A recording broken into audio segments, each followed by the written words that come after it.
Hi everyone, I'm Mel Gabby, and welcome to this spiritual awakening and personal power journey where I'm sharing a tarot card, a topic every day in a video that helps you connect with the ideas so that you can progress further in your journey, regardless of where you are, whether you're new to spirituality, the esoteric world, personal development, or you've been on this journey for a while and you just wanted to sign up and do this 30-day challenge. Okay.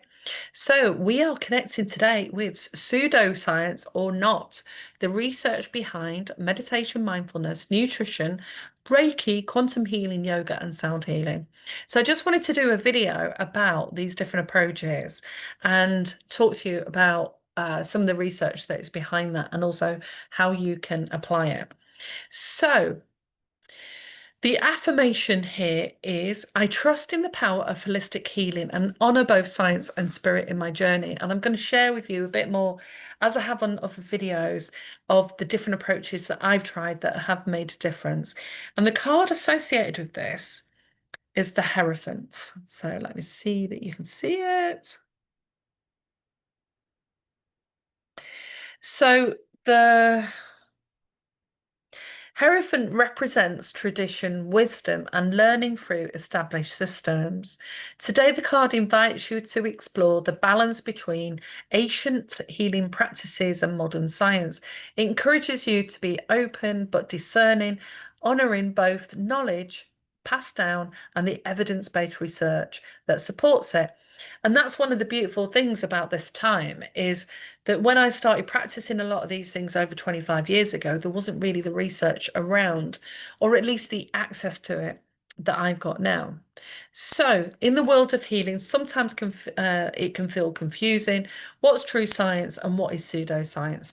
With so many modalities, meditation, mindfulness, nutrition, Reiki, quantum healing, yoga, sound healing, drumming, all sorts of different workshops, it's natural to ask what really works and why. So there's a difference between sort of pursuing a path because you want to grow, expand, and even heal, and that can heal from all sorts of things, or just trying a workshop because it's fun, because you want to talk to people, you want to connect. Anything like I've said in other videos that connects you with your intuition and it feels good, then do that. If you're being discerning and you think, I'm not too sure about that, then that's about questioning. So, like I said, it can feel confusing. There's so much out there. And I've got a document that actually maps out the history of the whole holistic approach and how that started changing early on in the 1900s when science came forward and started creating medication for mental health. And that's when Emil Kraepelin started researching mental health and started coming up with these diagnostic categories that we had today. So some of the research that was done years ago has been refuted, but some of these practices and ideas are so ingrained within our cultures and systems that it is sometimes considered that just because it's there, it's right and it's credible, and that the other things aren't. So hopefully that makes sense. So this is the fascinating intersection where ancient wisdom meets modern research.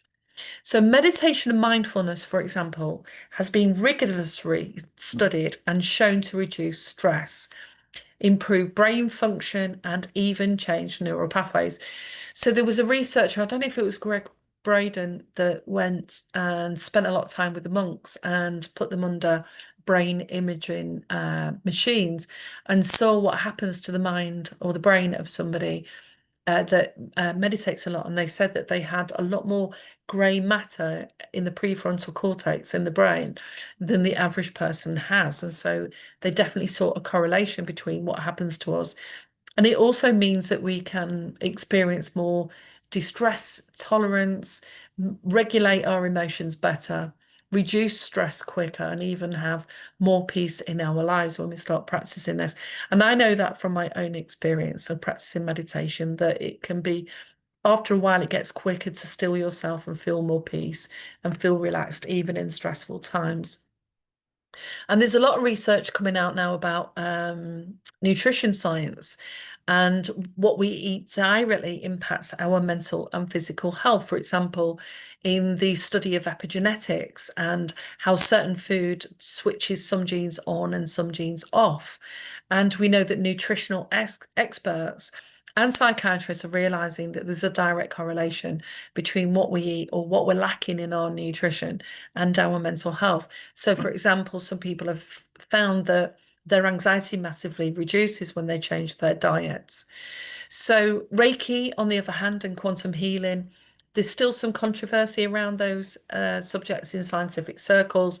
But in the UK, in the NHS, a lot of people are practicing Reiki because people who experience healing modalities often feel more relaxed anyway.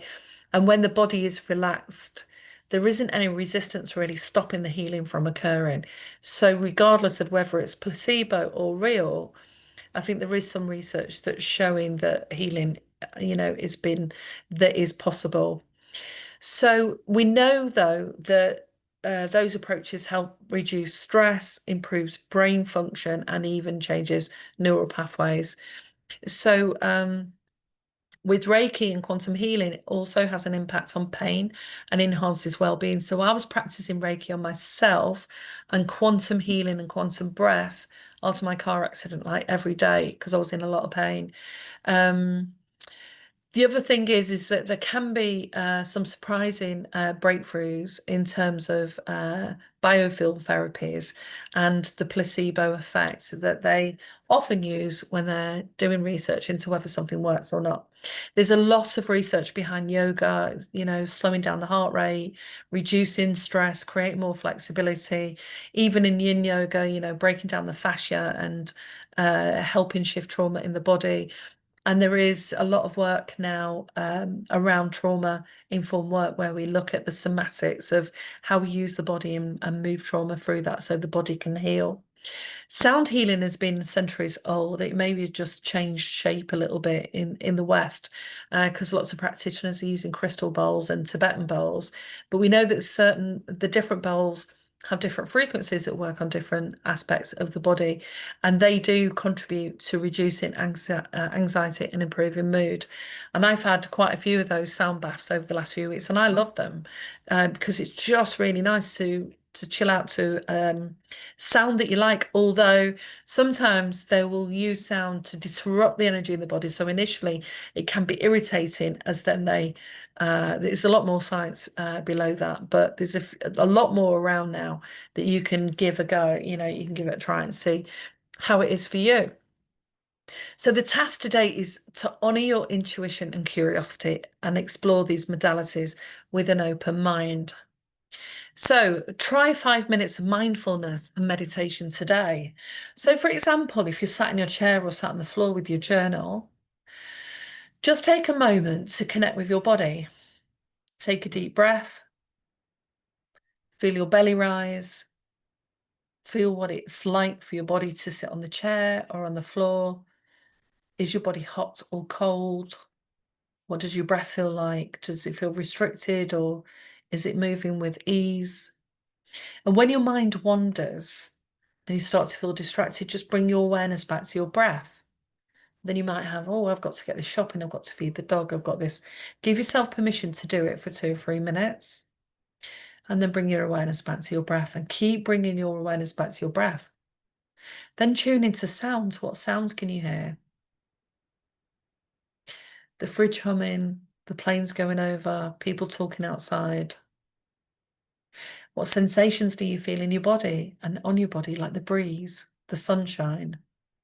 And then you can use products like Insight Timer that have got some Tom Evans, who's wrote a lot of books on meditation and time, has got a lot of stuff on Insight Timer, and his meditations and mindfulness practice is really good, worth tuning into. So just keep focusing on that. And then a way to develop that is get a piece of chocolate and put the chocolate in your mouth. Notice how the texture feels, what it tastes like. Slow that experience down. Don't eat the chocolate, just let the chocolate settle. Can you smell? Does anything change? What you're aware of. And then just notice that whole experience. And every time your mind drifts, take your awareness back to your breath.